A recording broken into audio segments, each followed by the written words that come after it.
Good morning, everyone. I hope you're all keeping healthy these difficult days. As also said by Alexander and Alice, my name is Vivian Dorizas. I'm a project manager at BPIE.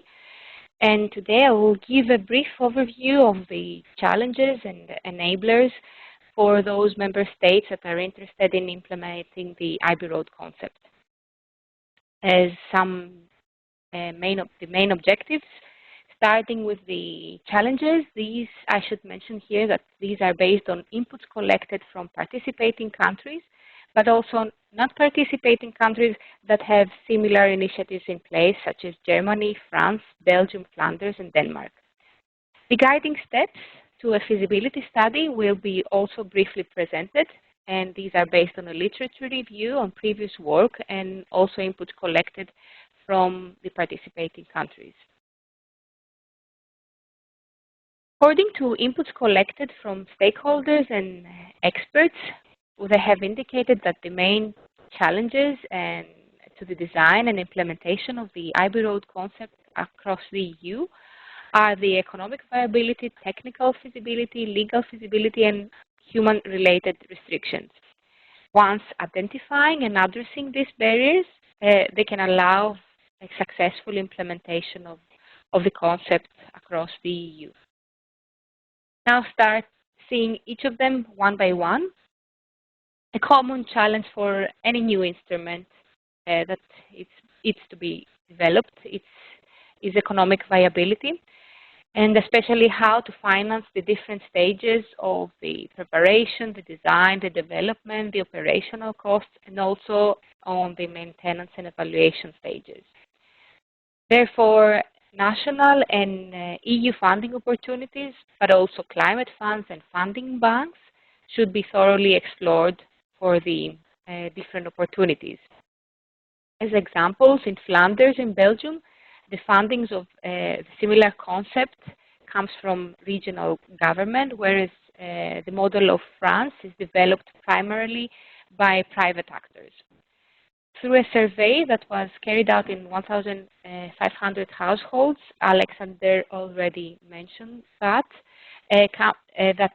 took place in 3 countries, Bulgaria, Poland, and Portugal, where the iBRoad concept was tested. We found that most of the respondents were interested in the iBRoad concept. However, only a quarter would be interested and willing to pay for it.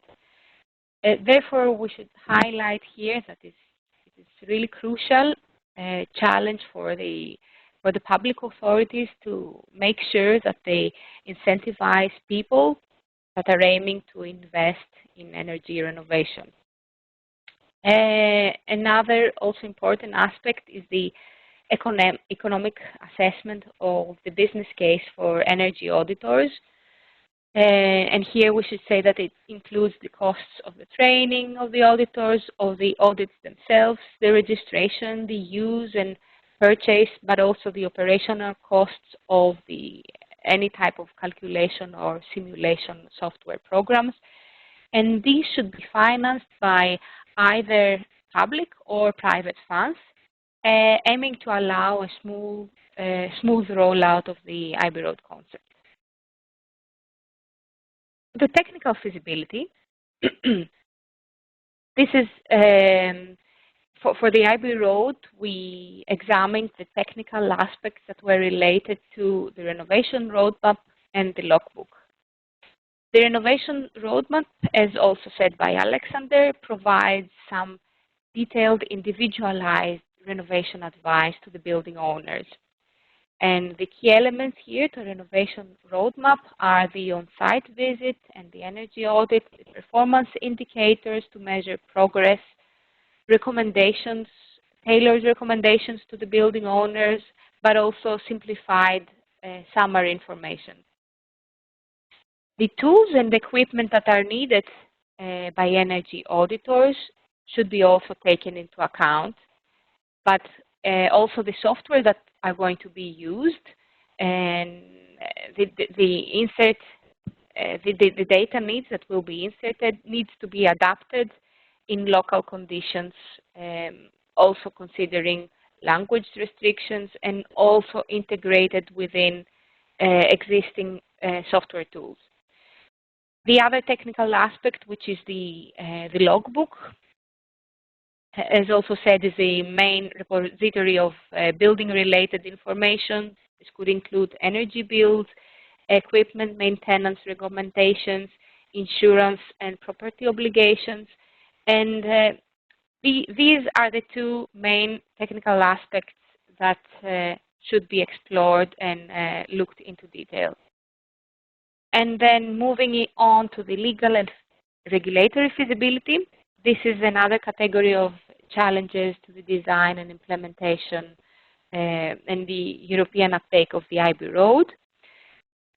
Norms and regulations should be assessed before the design, aiming to ensure that the concept can be applied and implemented in that specific country or that specific region. Therefore, the relevant legal structures of the respective country need to identify it, and the regulations and the bureaucratic processes that can hinder the local implementation need to be investigated and then find ways in adapting them. As for some examples here, in Bulgaria, for example, it would not be feasible to integrate the iBRoad in the national policies, as currently for smaller buildings are not required to undergo an audit or possess EPCs. It should be mentioned here that the iBRoad is targeting in single-family houses. And also, as according to insights from experts, in some countries such as Poland and Romania, a mandatory scheme would be more appropriate to ensure a successful uptake of the iBRoad, whereas in Germany and Austria, a voluntary scheme is more feasible at this point. So this is on member states having to decide on whether a mandatory scheme would be more preferable to a voluntary scheme. So these are also things depending on the local conditions. The already developed iBRoad concept includes, as I said, the digital tool, which is the logbook, which contains a set of building-related data such as legal, administrative, technical, and operational aspects, which of course raises issues regarding confidentiality, integrity, and availability. So data privacy and security are protected by the EU legislation, and every kind of digital document such as this, containing confidential information, needs to respect the GDPR. And legal requirements that go beyond the GDPR or that can influence data availability in that specific country should be also explored. And another critical aspect is the human-related restrictions. I should highlight here that a renovation roadmap and the logbook will only be successful if people find them useful. People are more likely to be hesitant to enter data in the logbook unless it is in their interest to do so. And feasibility and replicability depend not only on the design and implementing of the basic elements of the instruments, but in creating a vision that can entice people to use it. In the iBRoad project, we have put a lot of effort into creating into a comprehensive training of the auditors, communication, adaptation of existing training schemes, as it is crucial for the success of the iBRoad tool. And from its conceptualization, the iBRoad emphasized in user-friendliness and, of course, adjustability in country-specific conditions. So those responsible for implementing the tool should put a special effort to ensure that the iBRoad concept will not use its focus on user-friendliness and will also consider behavioral aspects and insights. So far the iBRoad has been established in a non-technical language so that the end user can fully understand with a simple and non-technical language. And also the regions and countries that will adopt the concept should maintain these ideas. And now I will briefly present an overview of the feasibility steps of the iBRoad concept in the EU, starting with the concept initiation. The iBRoad concept can be initiated by different actors depending on the local circumstances. This can be either launched by public or private actors, or even a mixture of both. There are, of course, pros and cons for the two cases. For example, in countries, launching the tool with the support from public authorities can come with drawbacks such as a longer time needed for implementation, or, for instance, their expectation can be linked to election or public budget cycles.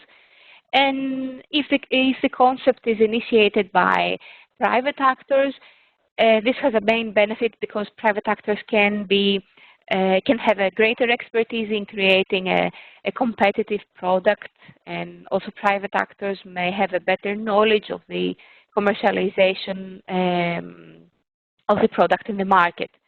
But of course, the concept can be a result of both public and private actors, which in this case can combine the benefits of both of the options and take the advantage of both of the authorities, and this could be a rather good combination.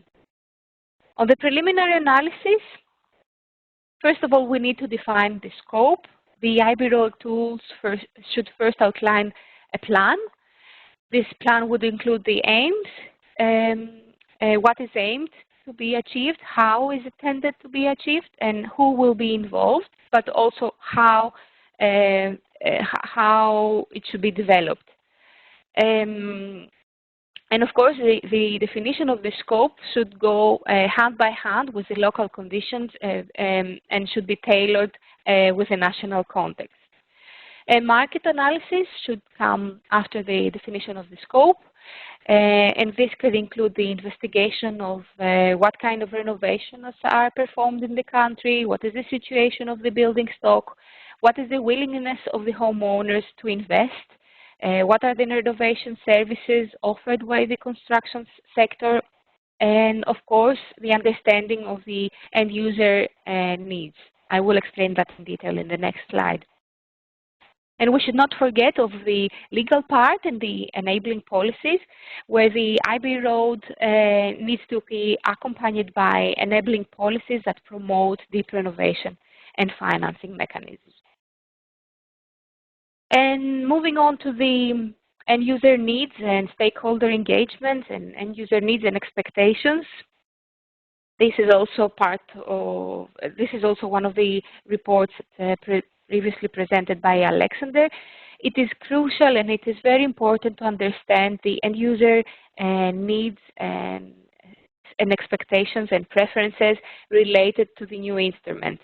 The market analysis provides a first stage for this preliminary exploration of their needs.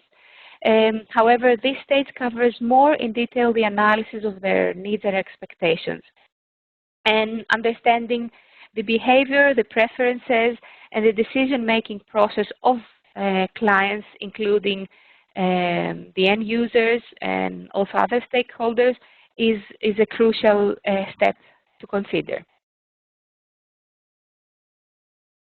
Another aspect is the relevance of other existing tools.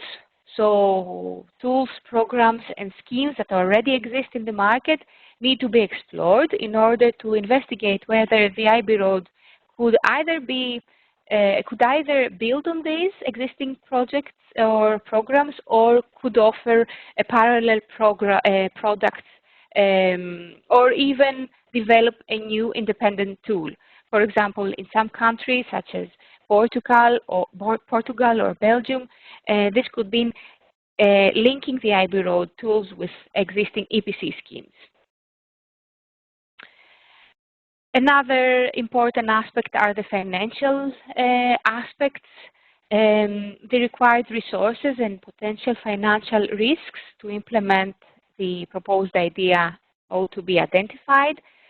There are three main categories involving financial aspects and requiring investments, which are the development, the execution, and the renovation work. And also, it is important to see here if the financing could come from private or public sources. And lastly, is the impact assessment. And we should have in mind that the objective of implementing a concept such as the iBRoad across the EU should have a significant positive impact in social, economic, and environmental fields. So this can affect a broad group of stakeholders, such as homeowners, financial institutions, even governments and energy experts and auditors. And the impact assessment should go like checking the impacts and quantify the impacts in each of these subcategories. For instance, in the social category, we can see the benefits arising apart from energy renovations. The benefits should go by far beyond the energy savings and the reduction of carbon emissions, and it should also include multiple benefits such as improved health, comfort, well-being, and productivity through the enhancement of indoor environmental quality. Economic impacts are also crucial. The development of customized renovation packages will increase the number of individual deep renovation, the local employment, the quality of work, and of course this can have an impact on the real estate value and the property prices. And we also have the environmental impact. This is probably the most well known, as the renovation measures would improve the energy performance of the building, and this can have a significant positive impact on the energy demand and the greenhouse gas emission, but also the air pollution. And lastly, is the capacity building, where the implementation of the iBRoad concept can have a positive impact in the capacity building and the skills. The number of people with increased capacities and capabilities and even competencies on energy issues should be calculated and estimated. And in addition, quantitative indicators can be calculated from audits, the logbooks, the training activities of the auditors, and also the number of auditors. So this is all from my part. This was a general and a brief overview of the required aspects to be taken into account. And now Peter will dive in a bit of more operational details on the topic. Thank you.